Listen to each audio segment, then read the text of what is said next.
Bumalik na nga ang NBA All-Star voting noong nakaraang linggo at dalawang rookie ang nakapasok sa top 10 sa listahan ng frontcourt para sa Western Conference.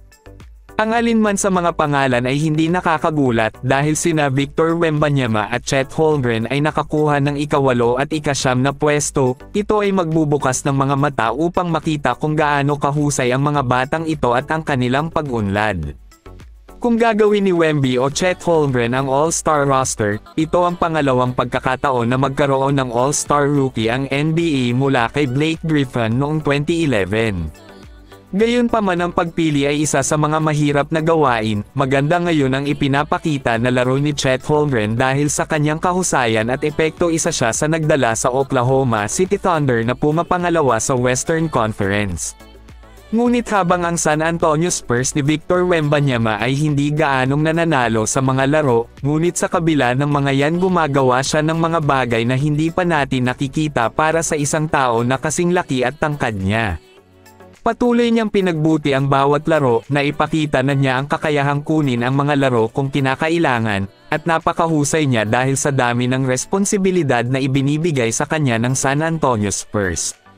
Sa ngayon meron siyang average na 19.4 points per game, 10.2 rebounds per game at 3.0 assist per game. Si Chet Holmgren naman meron ngayong average na 18.0 points per game, 7.3 rebounds per game at 2.7 assist per game. Agaw pansin naman ang ginawa ni Jonathan Kuminga para sa Golden State Warriors.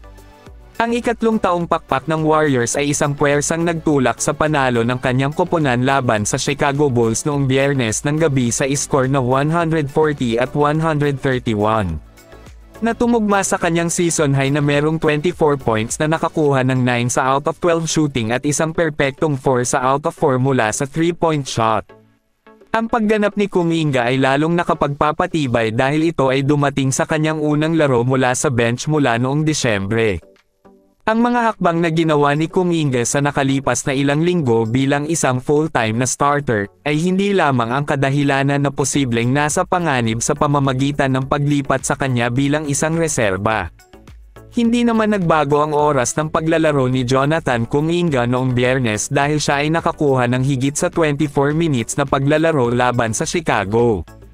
Ang binagong panimulang lineup ni Steve Kerr ay kitang-kita ang epekto. Isang aktibo na masiglang Andrew Wiggins ang nagtapos ng merong 17 points, 5 rebounds at isang season best na 8 assists, habang tinulungan din ni Dario Saric ang Dubs na tuluyang makabangon sa mas magandang simula sa pamamagitan ng pag-score ng 9 points sa unang quarter. Higit pang nagpapahiwatig ng epekto ng pagbabago ng lineup sa buong koponan ay ang Warriors ay nakakuha ng 39 assists patungo sa 142.9 offensive rating.